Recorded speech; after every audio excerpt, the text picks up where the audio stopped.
Hi all, welcome back. More Fields of Fire. This is the Normandy campaign, mission 1, Trevieres offensive, but this is take 2. Decided to redo this mission because of a number of things. So this is my part 3. I had some issues with part 1 and part 2. Kept pressing the stop button a lot, so I've had to cut and paste and splice and whatever.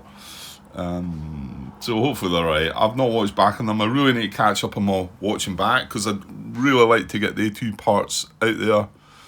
But I'm still sitting with parts of the original one that I've done still there, and I do like to review them before I send them out. Just something I like to do. Occasionally I've done it where I've just chucked them out there, and I started thinking about that with this, but I'd still like to see the errors for myself and catch them for myself. Anyway, not enough a lot to talk about. However, I did ask my question. I think this was last night. Yeah, well, it's relevant, isn't it? It's relevant because there was a potential contact here. We triggered a package placement of a mortar spotter at very long range. At max line of sight, front max line of sight. Now, the mortar spotter can be at very long range, so it can actually stretch 3 hexes out, three cards out.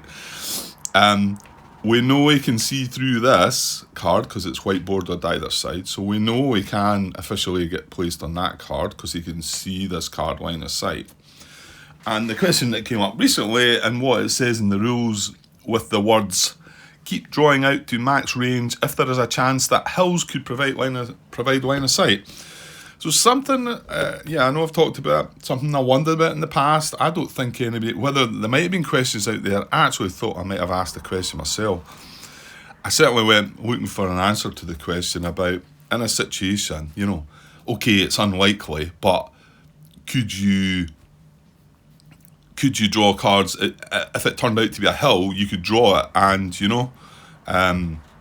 it could then create another card back here. So I don't think it was clear, as a lot of things weren't that clear in the original Fields of Fire. So a bit squint there. No, that's okay. So it was maybe one of the ones. But however, the wording in the rulebook there, keep drawing out to max range if there is a chance that hills could provide line of sight. That's certainly new wording. So I posted the question, and I got a couple of answers. Billy, unfortunately, maybe didn't grasp fully what I was asking, because it was more about this new wording. So, Shonai came back. If you watch this video, ask me if I can just call you Andrews. So I feel like I can't because that's how your name comes up. So it might be how you prefer to be. But my guess is that this is just a handle, if you like. I mean, I've got my full name on BGG. You've got that name. But I know a lot of other people do that, don't they? Which is fine. So you maybe prefer to be, called that. Anyway, so, he eventually come back saying, officially, if there is a possibility that hill at long or very long range would provide line of sight to the triggering card, then you should draw extra terrain. So, wow, right there, officially. When you're working with a limited table space, just look at the green borders and say, probably won't be line of sight. Remember, max line of sight is very long range, and most weapons have shorter range than that. So you won't generally end up with terrain too far out. There's enough terrain in the deck to go wild though. He said, personally, if I draw a card after a green border and it's not a hill, I shuffle it back into the terrain deck. Well, I did wonder about what we do with it. If we place a card here and it's not a hill, what do we do? Do we leave it? Well, he's saying that's how he deals with it. Doesn't seem to be anything sounding terribly official that as such, but I like the way of doing that. I think that's better. It clears it away as well. Because the chances is drawing a hill, and like he mentions further on, I said there's not that many hills. He actually says there is. Normandy only has 6 hill cards. So if you look at the map here, we've actually got 1, 2, 3 on the map. So there's only 3 hills left in that deck. This deck of cards here, which you can see is quite a chunk. So the likelihood of us drawing a hill it's pretty unlikely. However, he has said officially, if there's a possibility that a hill at long or very long range would provide line of sight to the target, then you should draw it. I replied, I said, is there ever not going to be that possibility? Which I don't think so, and I don't think he came back with an example of when it couldn't be possible. Well, I suppose you could say if there's only 6 hills and we've got 6 hills on the map already, then it's impossible, isn't it? But that's knowing the knowledge of the cards and knowing that there's 6 hill cards. I don't think that's common knowledge. It's not in the rule book. I don't think that it says that there's 6 hill cards in the Normandy terrain deck. You know what I'm saying anyway. So I think you're always going to have to check, which I'm happy about, because I always wondered about this. Do we check in case there's a hill? So as soon as we draw a card and there's not a hill, move on, we get on with it. Okay. And then I just wanted to make sure that it wasn't just looking at new cards placed, you know. So let's just say it went left at max line of sight. There wasn't just the new card, then you'd look.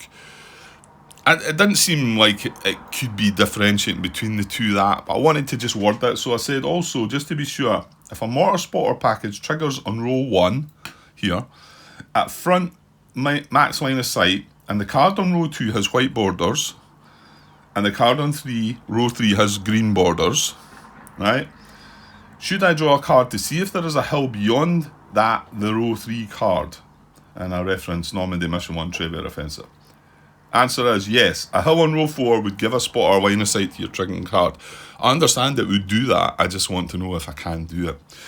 So I said, okay, thanks, Shania. This appears to be a new ruling, ?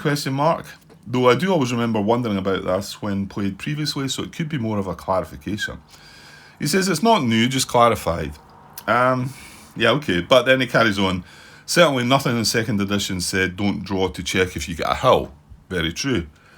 You were left to make this up as you like so much in 2nd edition. And that's basically, it's just one of the bits that was maybe intended in the rules, but unfortunately just got left to sort of like make up your own mind about how you dealt with it. Well, now it's in the rule book under 8.4.5 on page 64, titled Map Expansion. The last sentence of the middle paragraph, keep drawing out to max range if there is a chance that hills could provide a line of sight. So there we go. Okay, so yeah, so thanks for that, Shania. Where am I going here? Yeah, so what we are going to do now is probably not, but if we draw a hill, we're going to pop that mortar spotter out there. Now, it didn't matter to anything else that happened, so I'm going to draw a terrain card here, and we'll see what we get. It's not a hill, it's a gully draw, okay? So that would not be of any use to the mortar spotter, because he couldn't go in there and see through this card. So I'm just going to take this back and shuffle it back in. That's how he says he would do it. He's been one of the main men rewriting, developing the rules, the new rules and whatever, so we'll go with that. Yeah, I mean, might have been better to have had that word in there, just for clarity, just so that you know what to do with the card. Because, yeah, if you're going to have to draw to check, maybe it's just common sense. You draw, it's not a hill, you put it back. You know, you don't put it out on the map.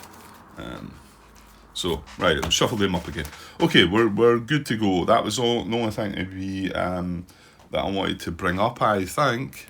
Right, so let's get this started. Not sure about the time that I've got at the moment. So we are on game turn 3. And things a bit spicier already than what our previous attempt. Obviously we had incoming there. Yeah, we've dealt with the combat though. Yeah, well, we're moved on to turn 3, Grant. Got decent results. That's reduced to a fire team, didn't it? From an assault team, so not much of a reduction. And this avoided a hit and just received a pin marker. However, there's still VOFs on this, there's still incoming on this. Well, he's going to have to call another fire mission, and we'll need to find out where he's going to call that fire mission. Well, yeah, I already noticed, didn't I, that this is a hill. So his only two potential sort of line of sights are here or here. This is blocking line of sight to here. He's still got a clear line of sight to here. So if he is just going to call for fire, it does look like it's going to be on that card. Unless we do something silly like move on to this hill or something like that, where he's got a better target. So hopefully we'll avoid that nonsense. Right, I think we've been through everything on the sequence of play. Well, if we come across anything that we've not done yet, I'll show you on the sequence of play or possibly in the rules. Right, so friendly higher HQ event. We did get one the last time. Oh yeah, we completely ignored it, didn't we? Yeah, we didn't have the commands to do it. We needed to spend 3 commands to guarantee 1 experience point. Not worth it, not at this early stage in the game. Maybe if you've... But the fact you can only save 3 commands, you would have to have 3, draw 6 for the COHQ, and maybe only need to spend a couple to make it sort of worthwhile, I think. Which is probably unlikely. Okay, friendly higher HQ event. Let's draw 1 and see what we get. We get nothing, right. Right, so the... excuse me. The battalion HQ is not on the map, so we activate the COHQ. That's a stretch. That's... Activate the COHQ. He is not undercover and he is green. However, we're now engaged, so that means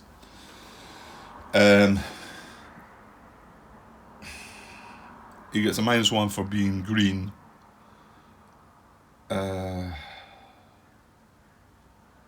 Yeah, sorry, means he doesn't get a +1 for contact, so for no contact. So it's just a -1 he's getting this time.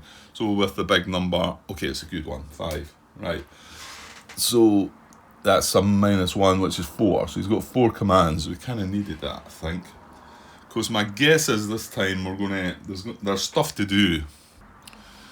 Yeah, what I think I'd kind of like to do is we want to spot this guy.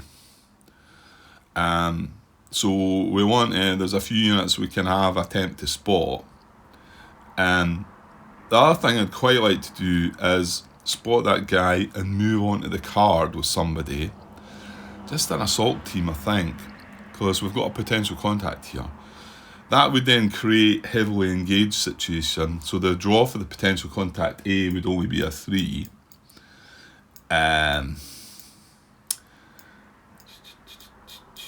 Not so sure if I'd want to take 2 3s on. The other thing is I could move somebody up to here. Now if it was an assault team, I moved up to here.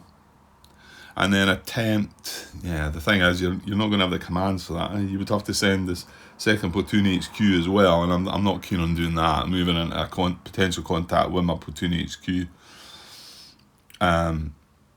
That's just, and then the possibility of spotting the mortar spotter. I think the fact that the mortar only has 2 fire missions that we're just going to let it get on with it, I think. So, and by me moving somebody up to here, he may well fire on that rather than that. We'd need to look up the conditions. So, I don't really want to create that either. So, I definitely want to spot this guy, and I think I want to move something onto the card. That can be done by 2nd platoon or 3rd platoon. And 1st platoon's still back here in the staging area. Yeah, I probably don't really want to move him, do I? So I think COHQ's here. He's got line of sight and communication with all his platoon HQs. He could also activate his first sergeant or the EXO. EXO's got a radio, so sergeant is not, but he's in visual verbal. So I'm definitely going to activate 2nd and 3rd platoon. So I'm going to spend 2 and activate 2nd and 3rd. 3rd had 3 saved. 1 has got 3 saved as well. I'm tempted to just stop there and, however, hang on. Do we want to move the COHQ up? Well, there's no real rush just now, and the fact that light machine gun's sitting there just in case they turn their fire they could. I mean, they do get instructions to shift fire, you know. And, you know, because I could move the COHQ up into here. But let's just say for some reason that this does decide to shift fire onto this card, then we've got our COHQ in here as well. So maybe not. And maybe just save the 2 commands and leave it at that, I think. Yeah. Yeah, I think I'm going to do that. Right, so I'm going to save the last 2 commands. And what I'm going to start doing, just as a reminder, is mark that with a red cube. Just so that if I was to get distracted in any way, I could possibly think that I've activated this and saved 3 commands and finished with it. Well, no, that'll be activated in the initiative segment. These 2 were activated in the activation segment. So that's just as a wee extra reminder there. Whether it's needed or not, but let's just say I had to go right now. I might come back hours later and think, right, where am I? Okay, I've got video footage, I could go and look, but right, so second's activated, third's activated.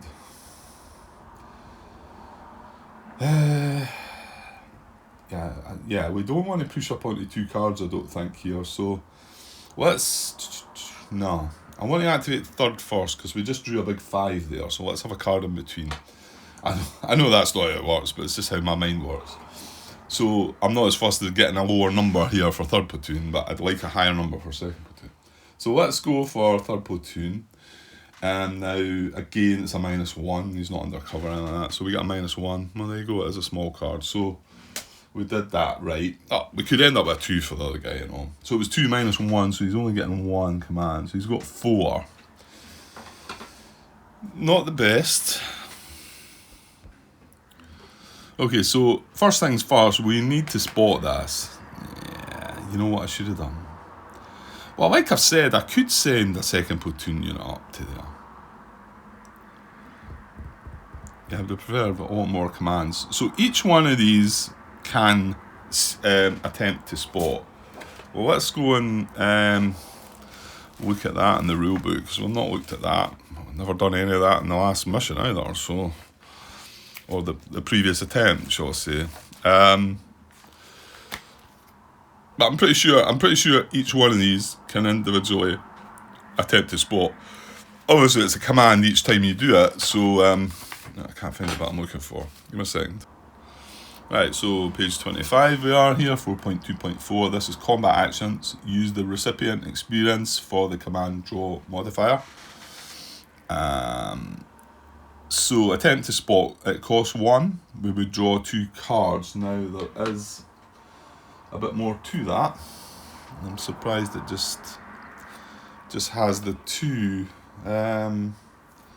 Where's the spawn thing? Thought I may have said a bit more than that, because there is modifiers to this, isn't there? Yeah, there's lots of modifiers. There.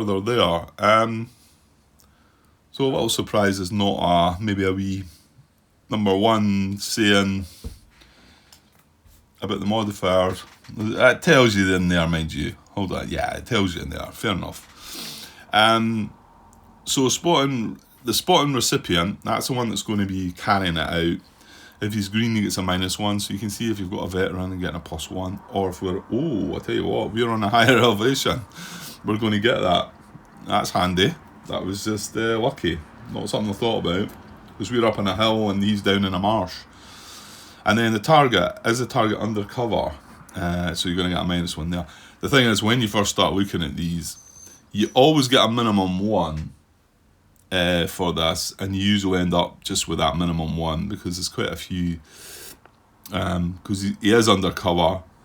He's not a sniper forward observer, he's not a veteran, he's not green, he's not on the same card, he's not exposed, no.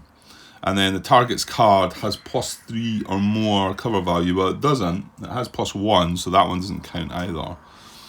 The target card has a VOF of 8. There's no VOFs on the card, so there's none of that.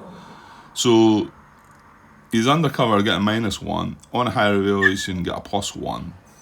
And if we're able to use a veteran unit, we are not though. So we're going to get a +1/-1, so I think it's going to be a 2-card draw for this one, which is pretty good early on, really. Because, like I say, you usually end up just having to accept a 1-card draw.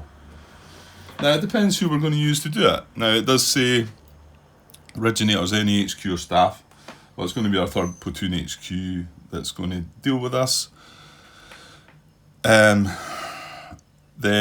our recipient, any good order unit, and it has a wee 2, obviously, with line of sight to an unspotted enemy.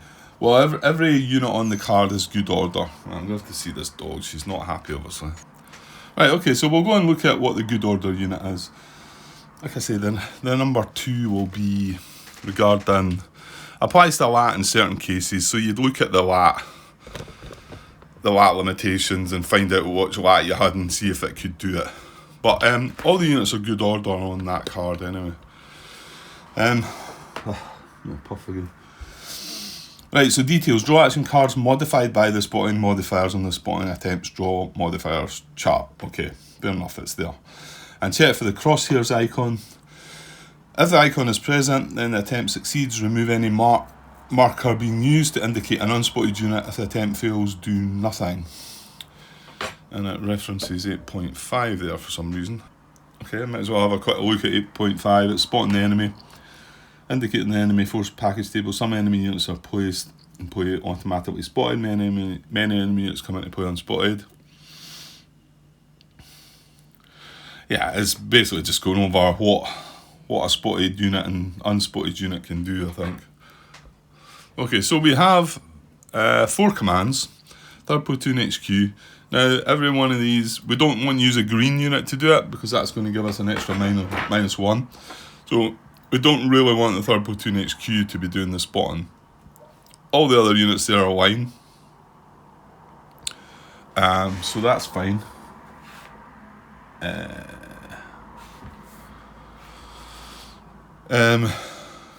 So, and then we need to have line of sight. Yeah, that's all we're doing. We're just going to draw 2 cards. I don't think there's any more description of spotting in here. Well, there might be. I dare say there was no rules reference there though, so yeah, I dare say there is a bit more about spotting. Well, hang on.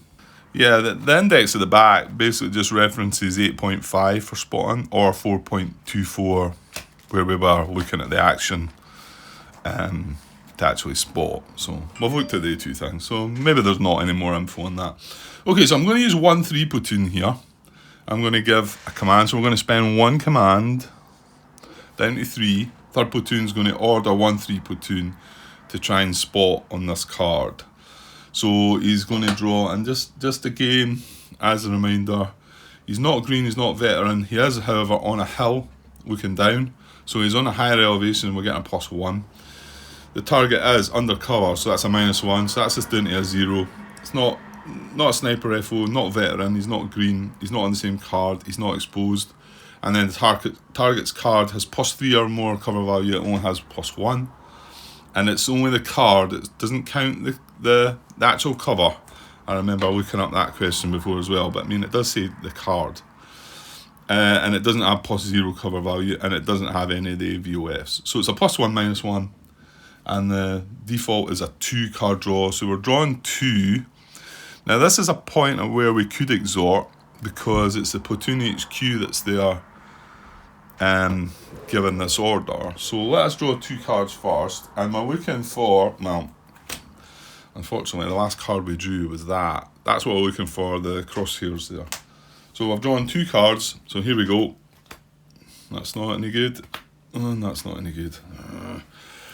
Well, I think rather than exhort anyway, we've got other units that we can try and attempt to spot.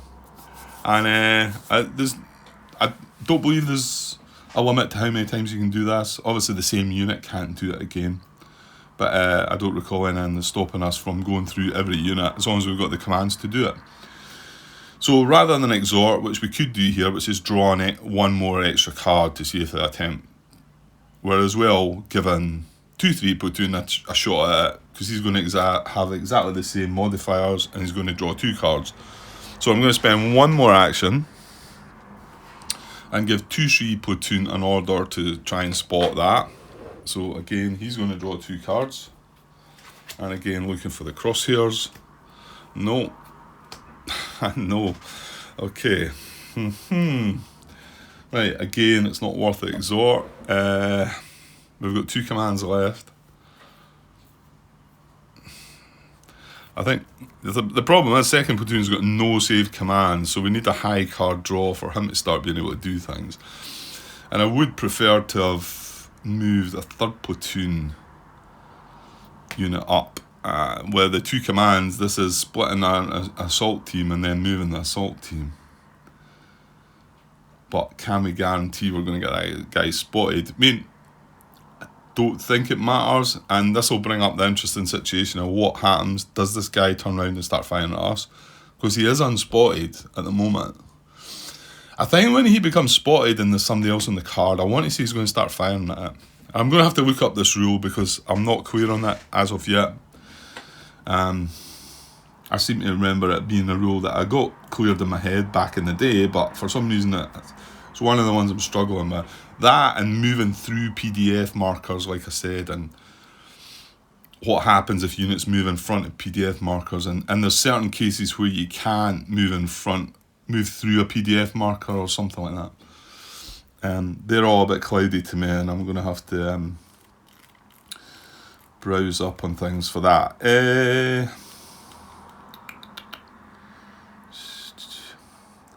Because if we... Yeah, you kind of want the assault team, because the assault team is going to have automatic weapons fire on him as well. I was thinking about using a squad to move up, but...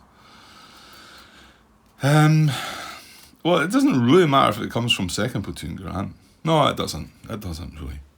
So let's carry on with 3rd Platoon. He's got 2 commands left. I'm going to order 3-3 Platoon now to do the spotting as well. So that's 1 more command. He's got 1 left. Again, we're drawing 2 more cards. And looking for the crosshairs. Oh, come on. Oh, you're having a laugh. That's 6 cards. And nothing. Right, there's only 2 cards left of the deck, so one of them's got to be the reshuffle card, unless I blundered somewhere. Let's hope I've not. So we've got 1 command left. Well, I suppose we'd go for it then. So I'm going to order the bazooka team here to spot, and that's his last command, which is rather dreadful. So yeah, so ordering him to spot. So we're going to draw the last 2 cards. And like I say, one of these has got to be the shuffle card, or I've made a mistake. So here we go. 1. That is a reshuffle card. So the issue here is I've only got 1 card left in the deck. So my guess is I draw that, and then I kind of need to reshuffle the rest. Because I can't draw another card right now without reshuffling the deck. So this is the last card, so I'm going to draw that. Hurrah! Right, well, actually it doesn't matter then. Well, you would think officially right now I need to shuffle up to get another card, and then they'll both go in the discard pile, I think. It's probably not a biggie, but you do need to always draw the amount of cards that the action requires.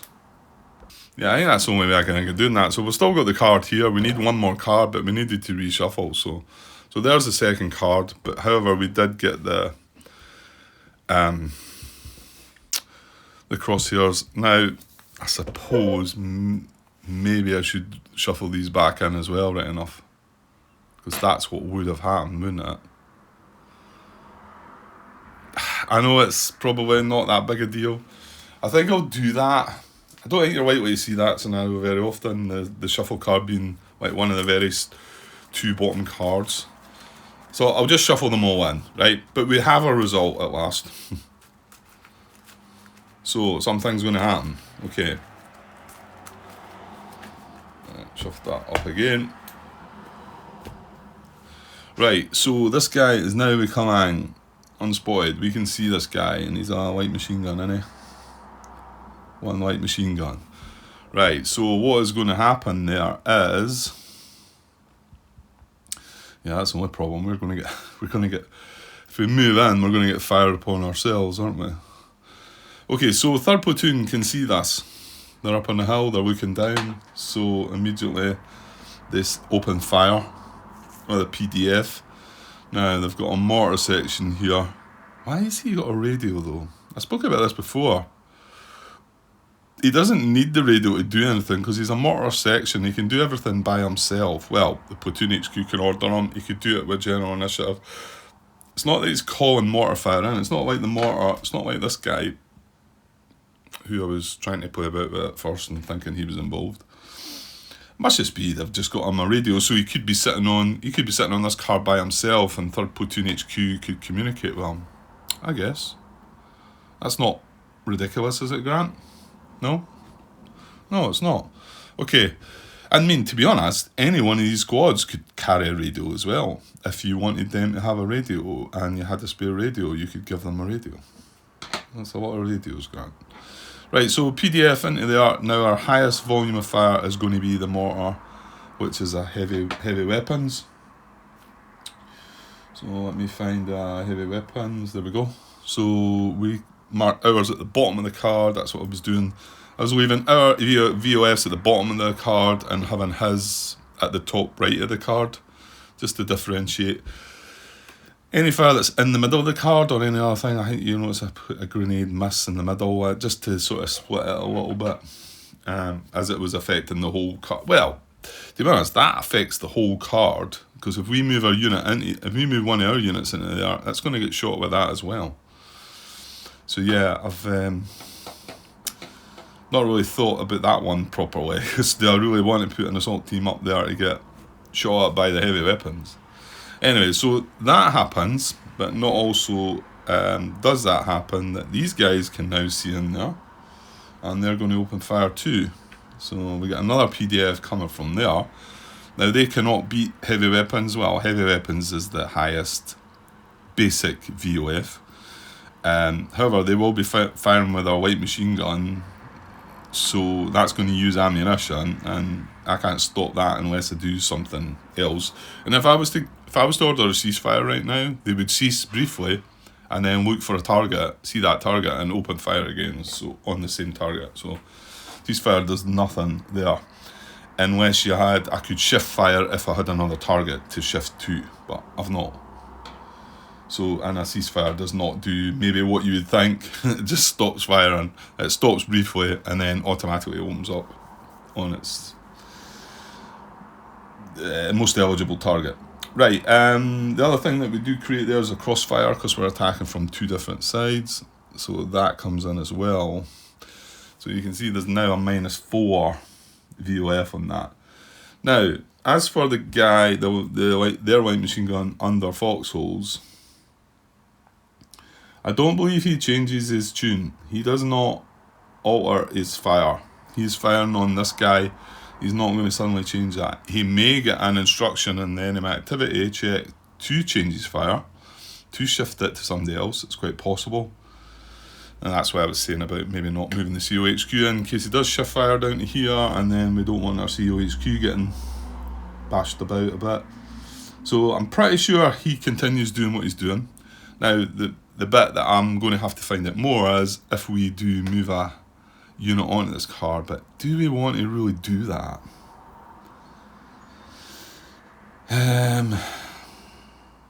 Probably not, but I need to do something else. Well, the whole point of that was to get heavily engaged, wasn't it?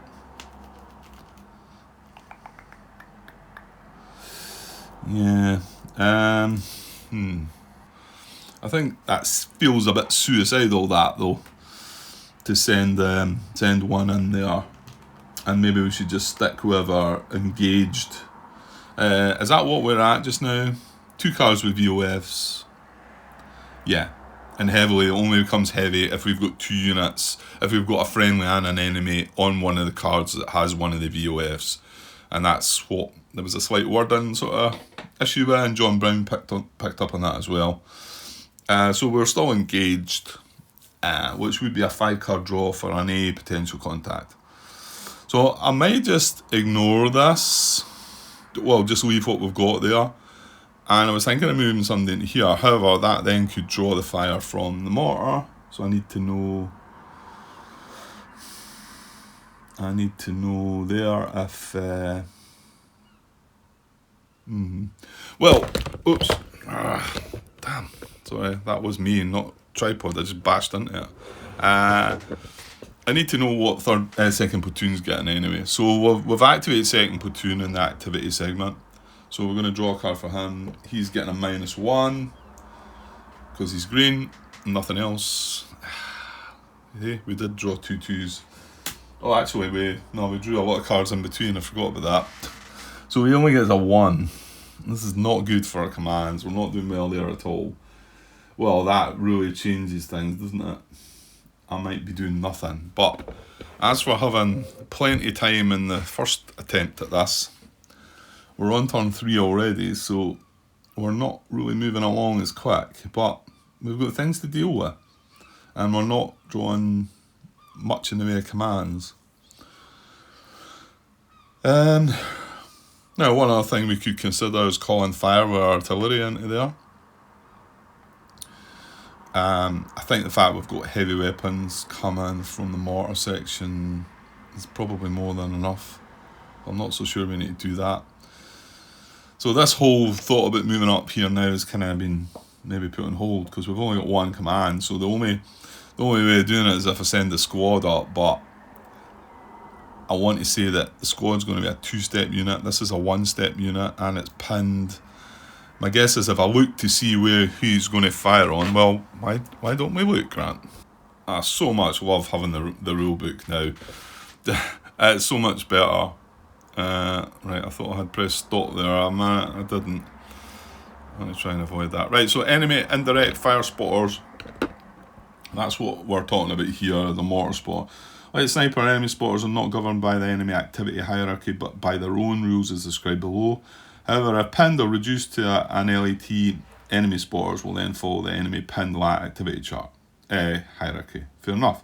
When an incoming package is triggered, place an activated incoming VOF marker on the same card as the unit which triggered the incoming package. Place the enemy spotter described in the package description. Initial fire happens automatically without need for a draw. I think we read that already because we've done all that. Provided the spotter remains in good order, so that's what we're assuming come the enemy activity check, right? And has fire missions remaining. He still has 1 remaining.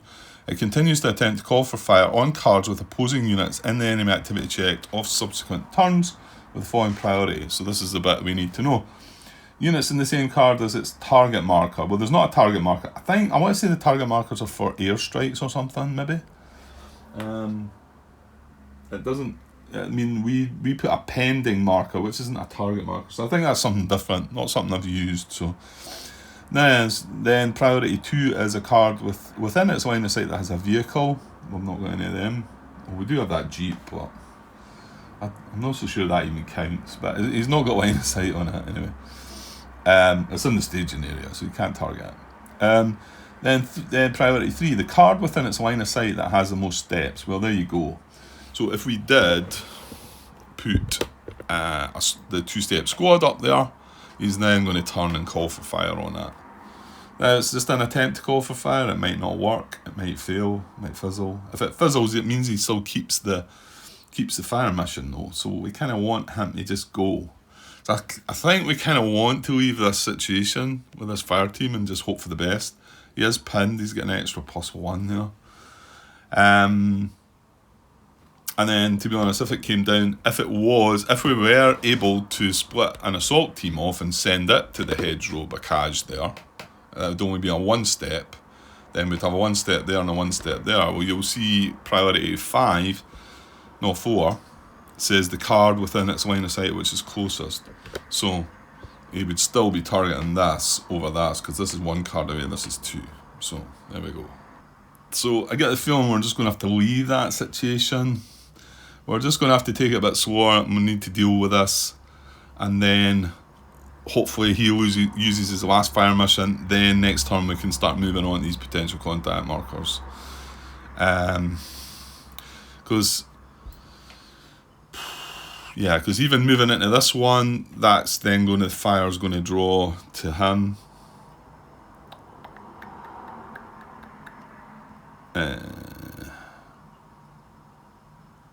Well, there's a thought. No. Yeah, no, that's wrong. Sorry. I was thinking, how can this guy see into this card if it's got incoming on it? That's not how it works. You can see into this card. You can't see through it, but however, you can't see out of it.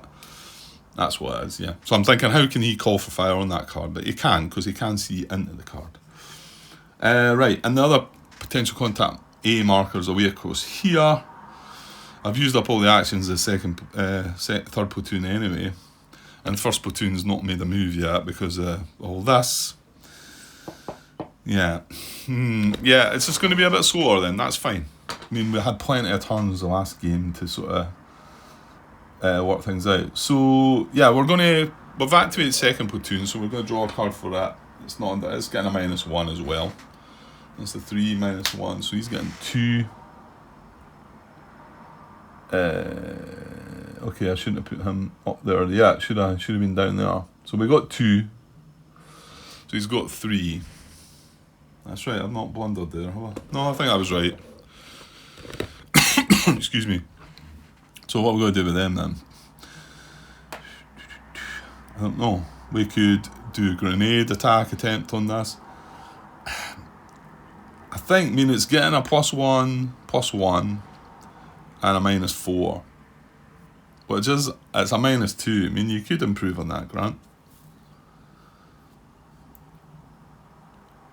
Don't know if I want to waste a bazooka on that, though. We're already firing with a white machine gun into there.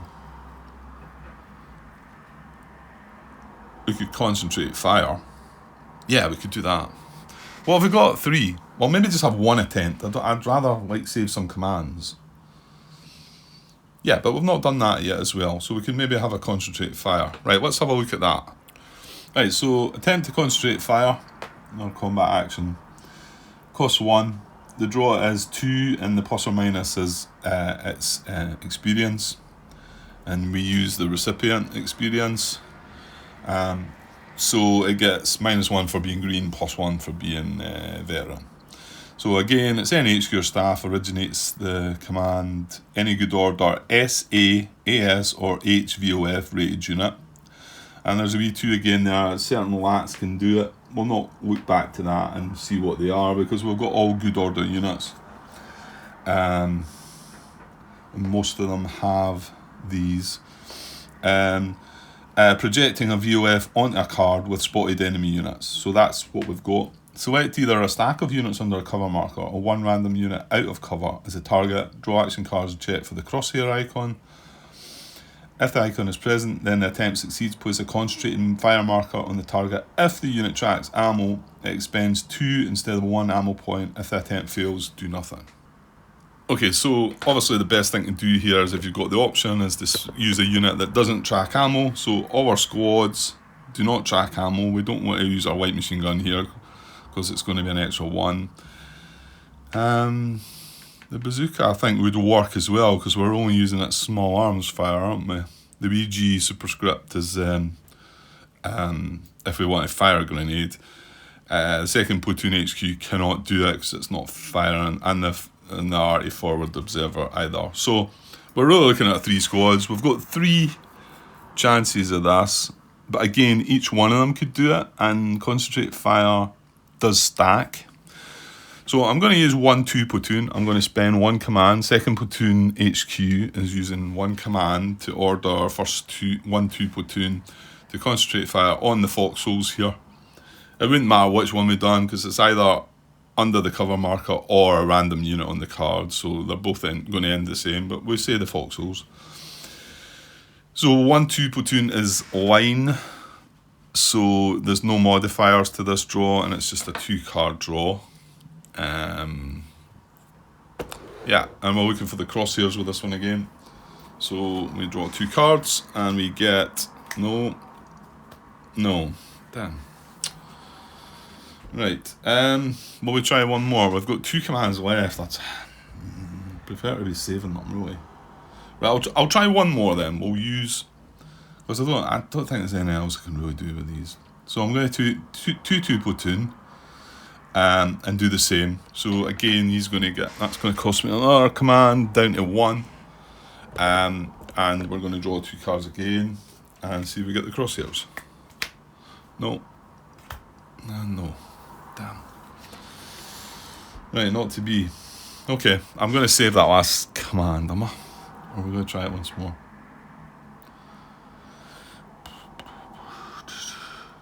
It's going to give an extra -1, but -3 is obviously better than -2. No, I think I'd rather save the point. I think -2 might be enough to do something. It does depend on the card draw. Okay, so that's all our what is it? Activation segment. So we didn't, mind you, and technically I suppose I should have 2 red cubes on the COX, the XO and the first sergeant as well, shouldn't I? To say they weren't activated as well. I'm not so sure that's something I'm going to miss. Well, I might if I actually activate them. So maybe I should track it that way as well. Right, so we move into the initiative segment, and we're going to activate first platoon HQ, and this is a modified small number, so he gets a -1 because he's green on the small number, and we get a 1. Well, we get a 2. -1 is 1, so he's got 4. I'm not so sure he's going to do anything though, is he? Is there anything we could do?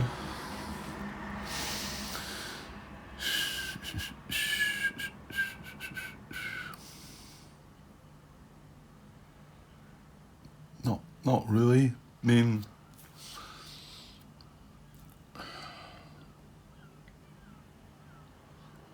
yeah, I could move something up here. The thing with that's something I've not seen yet as well. I've never seen it in the previous one either. Is making an infiltration move, which means that you're not going to be exposed when you move. But he is going to end up on this card and taking fire. And what does that really benefit us? It doesn't benefit us at all, does it? No, I think I'm just going to wimp out there again, and it's a waste of a point. I don't think there's anything else I can think of doing, so we can only save 3. Just having a look again. Don't think so. I don't think there's anything we can really do. Well, there's things that we can do. I just think they're a bit risky and not really worth it. If I was 2 turns ahead right now and I was in this position, I'd probably have to take chances, but I don't feel like I'm quite there yet. So, okay, on to the XO and the C and the first sergeant. Well, they're only on 2 each, so I'm just going to give them the 1 and save the 1 as well. So that's them on 3. So obviously next turn the XO is only going to be able to save 3. The first sergeant could keep going, I suppose. And so we might need to make a decision on something there. So now we've got an initiative draw, general initiative draw. I suppose we could be concentrating fire here as well. Maybe that's what we should have saved that for, save more points. Because if we get a 2 here, we've got 2 attempts at it. Now we need to watch who... Oh, there's plenty of other units that could concentrate fire. We tried 1, 2 platoon and 2 platoon, didn't we? So we can't do them again. At least I don't think so. I think they've tried already this. Well, that was in that impulse. I don't know. Maybe they could in the general initiative. I would, if I had to guess, I would say no, they couldn't do it again, but we've got plenty of other units that could do it. Put some concentrate fire on. So, well, let's see if we get any general initiatives anyway. So, unmodified small number. Oh, we've got 3. Okay. Well, there we go then. We've got 3. There's nothing really... Well, hang on. Well, then, yeah, that's... probably not a good idea. This guy, I'm not sure being pinned. I'd have to go and look. Can he seek cover? Well, why don't you look? It's only a couple of pages away. Right, I'm just looking off camera here. Well, wait now. I should show if it's the first time I'm looking at it. So this is the pinned and lat lamentations section 4.2.5. This is page 27. There's the pinned. So movement actions allowed. Yeah, you see, he can seek cover. So being pinned, he can still attempt to seek cover. However, the result of seeking cover is to become exposed.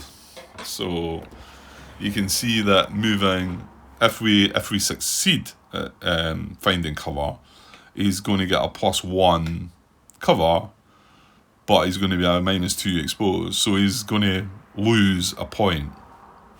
So it's not really beneficial, is it? And it's the same situation to the guy across there as well. So we're seeking cover to lose ourselves, to take a -1. So not really worth it. I don't see any other places where we could really bother with finding cover. Yeah, I noticed Shania made a comment on one of my videos on BGG, talking about how cover is something tricky, and he gave a couple of sort of tips on when you might need to put HQs under cover. But after finding out the radio situation, I'm going to find it even less useful to use. I think it's more about using when you move your assault teams and try to get them under a bit of cover while they're exposed and get shot at, and mainly just using it more for that. Yeah, anyway. Okay, right, well, we've got three actions, so we might as well concentrate fire then. So we've done this, we've done 1-2, we've done 2-2.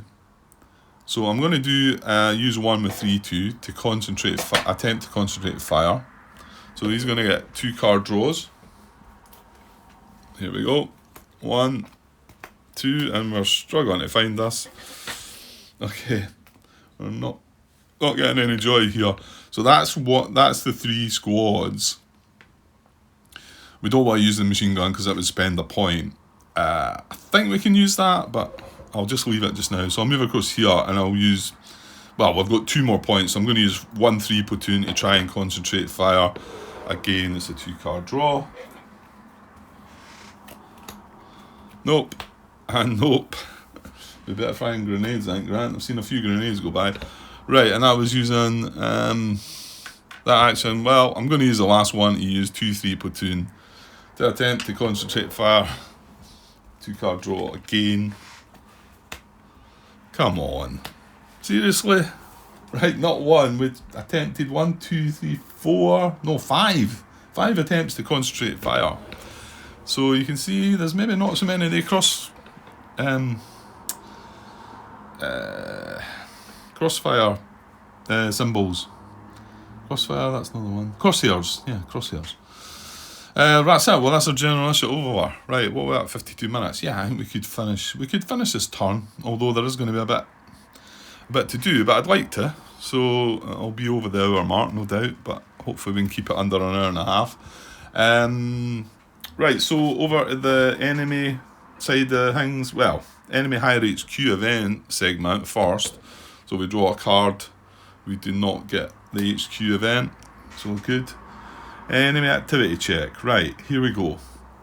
Well, let us look at the sequence of play, because we didn't have to deal with this. We're just on the sequence of play. We've done the HQ event segment. So enemy activity check. Enemies firing at cards without valid target, shift/ceasefire. Well, that's not the case. They're still firing at a valid target. Then check every enemy unit on the map for activity. Determine card order randomly. On each card, check units based on their status on the activity check hierarchy tables. And however, there are certain units that don't follow the tables, as we will find out. So we've got a mortar forward observer there, and we've got a light machine gun. So I believe I still need to randomise between the two to see who goes first here. Yeah, I think so. So this is a 1, this is a 2. On a D2 we get a 2. So it's going to be the light machine gun team. So let's get our laminated enemy activity check hierarchy. And we want the defensive one, because that's what they are. That's what mode they're in. We're on the offense, they're on the defense. So there we are there. So what is our light machine gun doing? Now, we're not delayed, not hasty, it's deliberate, so we're only looking at this column, Grant. You don't need to... Made a bit of a mess of that the first time looking at it. And, yeah, so we're looking here, and there's some explanations of some of the actions there. So let's have a look at what he's doing. Well, he's getting fired upon, he's firing at, he's undercover. Yeah, that's basically what we need to look at. So what is he going to do? So is he on the same card as an opposing unit and not undercover? No, he's not. He's not on the same card as opposing unit. He doesn't have the A, the G, or the H VOF. He's just got automatic weapons. Right, so he doesn't have that. He is under fire, so that doesn't count. He is under fire, that doesn't count. He's under fire, but not undercover. No, he is under fire, but undercover. Now, here's the one here, I think, that triggers a little bit. Used to be slightly confused by this. So, under fire from a different direction to its own PDF. That seems straightforward, doesn't it? I don't know what it brought up. I seem to recall it bringing up some issues for me. So he is under fire from a different direction to its own PDF. Yeah? Let's just look at that. So you can see there, his own PDF is here and here. Now, if we had been firing back at him, we can't because we've only got point blank range. So if that had been that, he would be under fire from the same PDF. However, he would still also be under fire from another PDF. And that's all it's saying. That's all it's asking. Is he under fire from a different direction to its own PDF? And the answer is yes. He's got two directions that are attacking him from. Okay, so what does that tell us? Again, we're on the deliberate column. So we need to roll a d4 and to see what happens. So let's just do that. Let's roll a d4. We get a 3. Okay? And a 3 on a d4 on this. Under fire from a different direction. 3. So a 3 or a 4 would give this direction. Well, there you go. He's going to shift his PDF to direction of the incoming fire. So, this could be nasty. Does it give an explanation of that? Because we need to find out. He's got two PDFs directions. Right, so I'm going to have to look more into that.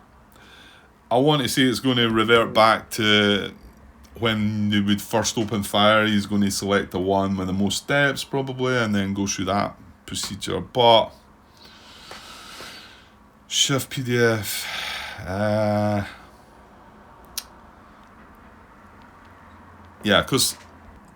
so you can see what's going to happen. This PDF, he's going to shift his fire to either in this card or in this card, because that's where other PDFs are firing from. Makes sense. He's getting more fire coming from these, isn't he? He's getting heavy weapons coming from this. Whether that counts to the one to be his target or not. Shift PDF. I'm just going to look up the rulebook. Maybe just do a wee search on the computer though. So give me a sec. Right, I couldn't find anything in a search for the rules. I just searched for shift PDF and got nothing there at first. So shift fire, I know it's doing that. There's a lot of bits that talk about that. So it is doing that. I want to just say that because we've got two options here, that it's going to come back to this, and as if it's, well, I mean, it isn't a non-engaged unit. However, you could consider if multiple cards are spotted, opposing units come into view at the same time, units engaged according to the following priorities. However, it's not going to consider this target. It's not going to say, right, it could fire at this, could fire at this, could fire at this, because the activity is obviously clearly saying it doesn't want to fire at this anymore, but it can consider either one of these. So I'm going to base it on that in here, and it is going to be an enemy unit will target the card with the most friendly steps, and then random if equal. And then it says, if choosing a target on the same card, unit/cover marker with the most steps. Okay, but there's no cover situations here. So I'm going to go for most steps. I searched for beat on BGG as well. I'm sure this question has been asked out there though. But, well, hang on. I looked about it a little bit. I mean, I think this is probably common sense. You have to come back to this sort of part to see. I mean, it's wanting to target the most steps, isn't it? I mean, what would you do if you were in, I mean, okay, this is a complete solo game. There's not a, if you were playing the Germans here, but, you know what I'm saying. If we were found at well, no, that's not necessarily true, I suppose. We might want to take out something else. However, it's got to have rules that guide the AI behaviour and whatever. So I can't find whether there is anything out there asking the question about what between these two, what does it do? But we're going to go for that. So most steps, well, what do we have then? So that's 1, 2, 3, 6, 9, 10, 11, 12. And we've got 1, 3, 6, 9, 10, 11, 12, 13. So it is going to be here, isn't it? Now this is up the hill. Yeah, it was +3 cover there. That would have been better. So this is +2 cover. I guess I want to say that I read stuff before about it would target units and it would look at cover, but that just seems to be kind of basic. It's just more steps randomly, if not. I thought there was a bit more to that. Maybe not. Could it be that they've simplified it, or could it be, I don't know, here's Grant reaching over for the old rule book again. Define 6, that could well be the same rule, 6.11. Open and fire. Multiple spotted enemy occupied cards come into view at the same time a unit engages according to the following priorities. Closest card projecting highest volume of fire randomly. That's different, isn't it? Now, I want to sort of wonder if that means enemy or...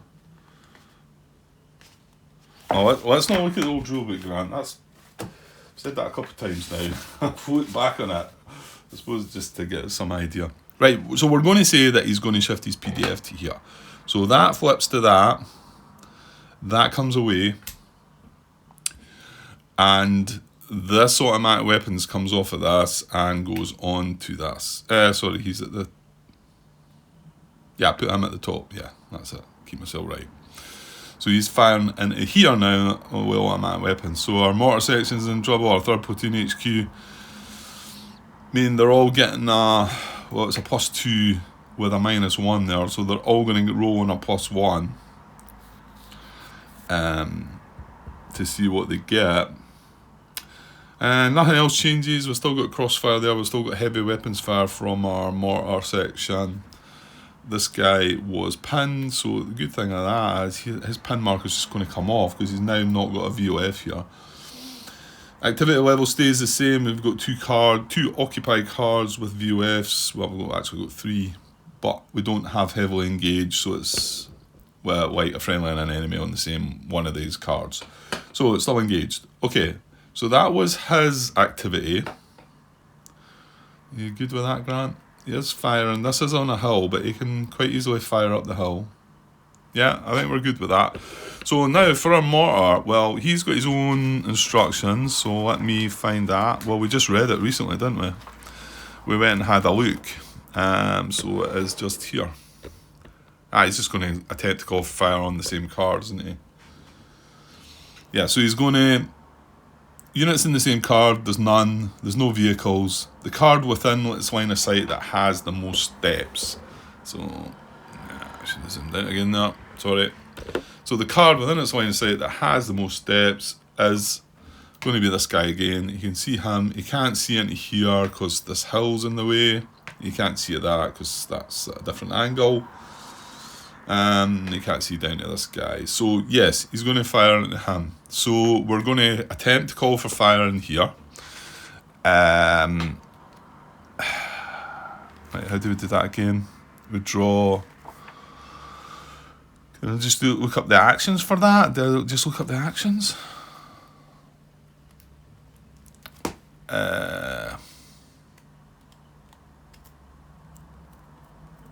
Yeah, I mean it tells you there in the instructions there for it, Grant. So we've got one more mission.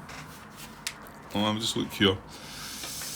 He's used up a fire mission already. He's got one more. The NCM's a -3 if we get, so he gets 4 card draws. So he's going to get 4 card draws. Oops. and he's looking for the burst symbol, the flame thing.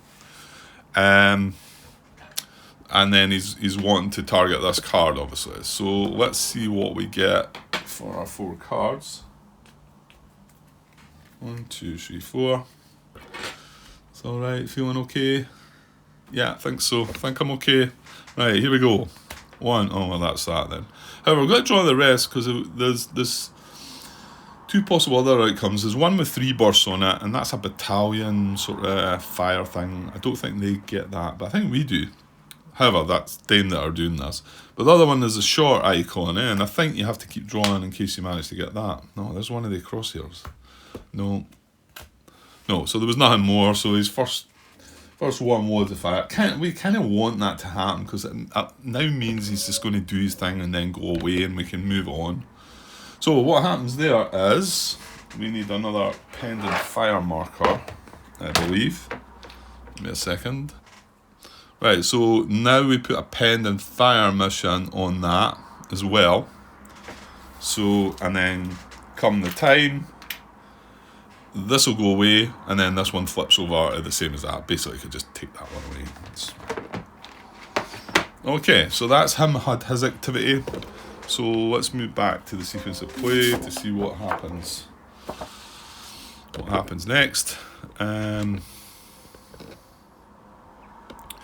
Where were we? Well, that was the enemy activity check. We've done the 2. There's nothing else to check. No. Mutual capture and retreat. There's none of that yet. We'll get to that at some point. Maybe. AT combat and vehicle movement. No. Right. Mutual combat phase. Well, that's just the bit I was talking about. So first, fire mission update segment. Remove existing incoming and airstrike VOF markers and then flip pending markers to their active sites. So like I did say just there, we remove this and then we flip that. Okay, so that's going to be his second fire mission. And then coming back across. So now we're at potential contact evaluation segment. For each card with a PC marker and friendly unit. Well, we've just been kind of scared off and we've not moved anybody forward. So we have no friendlies on any potential contact. So we're not going to do anything there. Let's just check the activity level, though. It is still the same. We are still engaged. Yeah, nothing changed there. Pin recovery segment. This is going to apply. Remove pin markers for any vehicle infantry units that are not under a VOF. So this guy is pinned, but he's under a VOF. This guy is pinned, and he's now not under POF because he's shifted his fire. So, like I say, he gets to remove his pin marker. Okay, it's removing a +1, but it does restrict him to do things, so that's a good thing for us. And then moving on to finish things off here, we have the combat effects segment. For each infantry unit card with VOF, resolve, determine NCM, draw action cards, determine fire. If the unit is hit, draw another card, and then update ammo levels. And remember, we don't adjust the VOF PDOFs until we've completed this and we move into the cleanup phase. So let's get down to this. Right, so this can be done in any order. It's not, we need to randomise things like that. So we'll do our guys first. Well, let's deal with it incoming first then. So another -3 coming in. However, we are pinned this time, so that takes it down to a -2. We've got nothing on the card. We're not in cover. So there's a -2 to this. We're going to draw a card on a -2. Are you happy, Grant? Yeah, I think so. So on a -2, we got a pin. Good. We got lucky. So basically he just stays pinned. I want to say a pinned on a pin does nothing. It's if you get a miss on a pinned, it would remove the pinned. So that's fine. And then everything stays as is, the rest. Right, let's look at our, now we've got a selection to go through here. Now, I wouldn't mind that card for our HQ. Right, we will draw them in this order though. We'll draw them 1, 2, 3, 4, 5, 6. So they're all going to get, they get +2 for the actual cards, woods in it. +2 for the woods. Nothing relevant because they're on a hill. And they get a -1. The automatic weapons is firing at them all. That's the only thing. So they're all going to have a +1 result. So let's zoom out a little bit. And we'll draw for the 3rd Platoon HQ first on a +1. And I get a pin. not the best card, but however, it could have been worse. So yeah, that's okay. It's okay. Right, so he's pinned. Let me separate these a little bit. I know I had them all snuggled up to each other because we had an exposed mark over the top, but now they're all fine as they are just now. Right, so pinned result there. So +1 on the 1-3 platoon, and he's hit. Okay, so he is line quality, the squad, 1-3 squad, so he takes a hat and gets a reshuffle. Right, so we draw the card first before we reshuffle. Line 1 hat is an L result, so that's a litter team, unfortunately. So he gets reduced down to 1 step. And then the squad sort of disintegrates, and we get a fire team, which I'll need to find. There we go. So he is now. Let's move things about a little. So the 2-step squad breaks down into a fire team, and the casualty the hit result was a litter team. So they're both like that. Again, I'll keep them separate from now. I prefer it this way if I can do it, but I know it means more counters or snuggling things together. Right, so next one is a 2-3 platoon with a plus. Hang on, I've got to shuffle the deck. Sorry, hang on. Right, okay, all shuffled up. So the 2-3 platoon with a +1 as a pinned result as well. Not great. Right, and then the 3-3. The 3-3 with a +1. Right, that's a miss, so he's okay. He's a full squad. Right, the bazooka team with a +1. That's a pinned result as well. Yeah, I'm probably going to have to... Well, I can get away with it for now. And then the mortar section, which we're kind of hoping kind of stays up, right, with a +1. Oh dear, that's a hit. That's not good. That's not good at all. Right, so the hit result on the mortar section is an F, so it is a fire team, because he's line, yeah.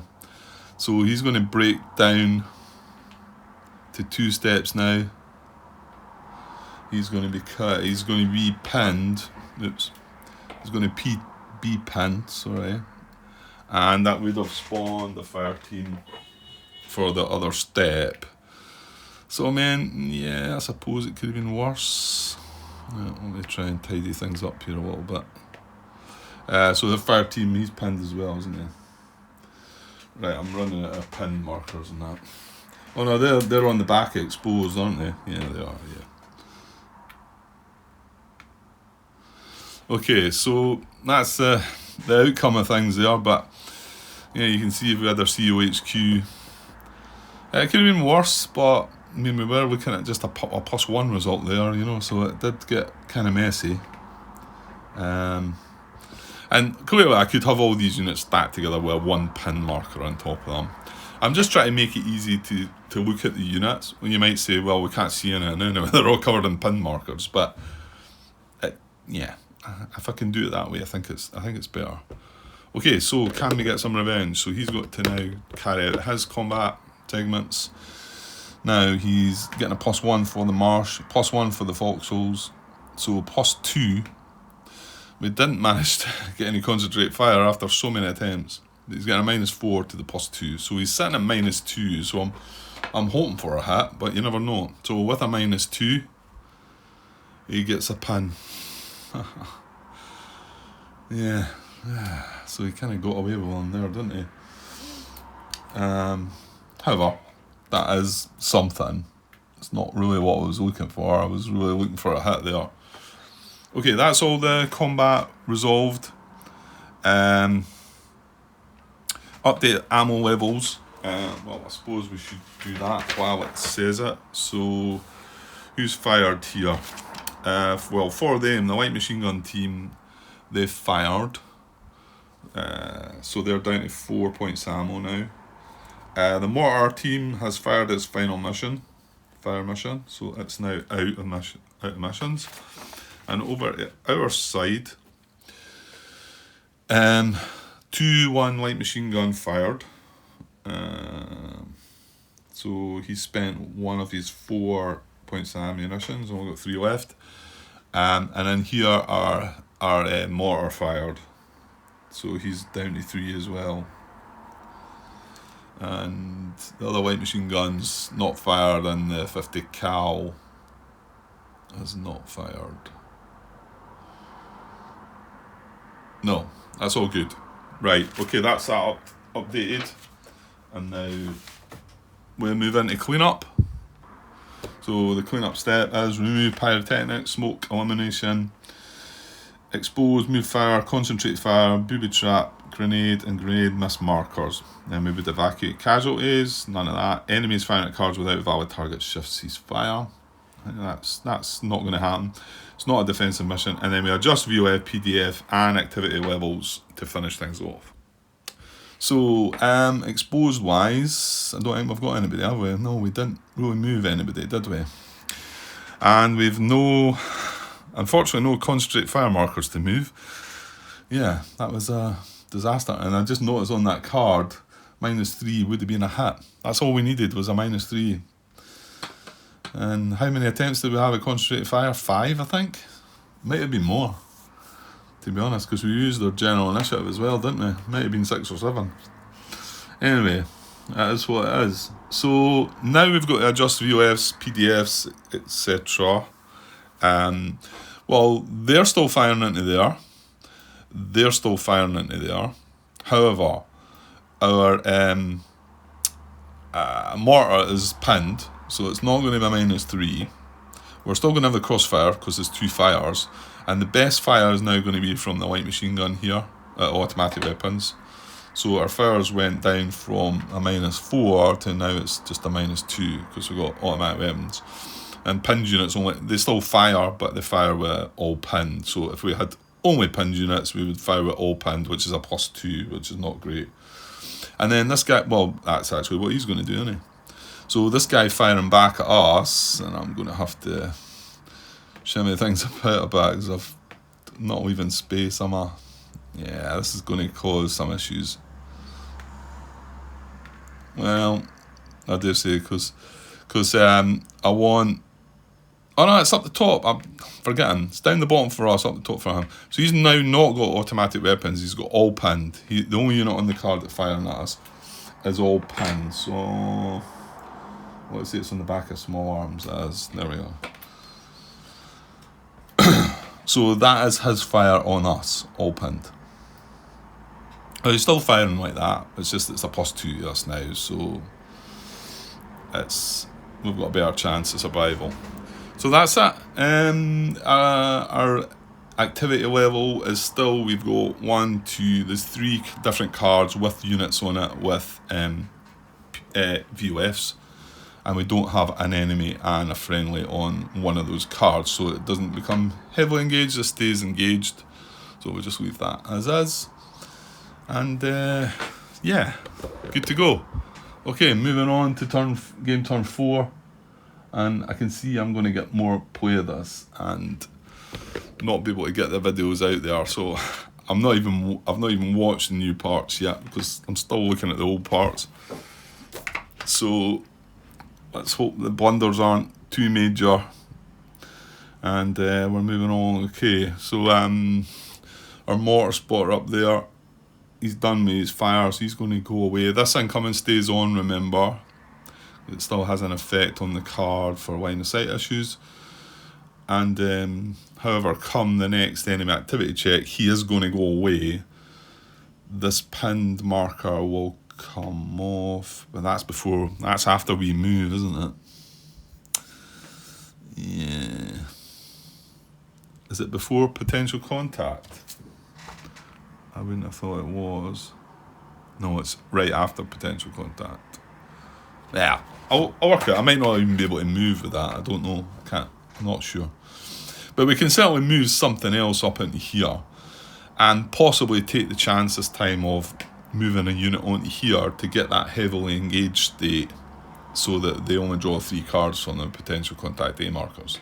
We shall see. That'll happen in the next turn. Right, I better get away for now. I need to get the dogs out And but I should be back later for another part or two, maybe, if I get lucky.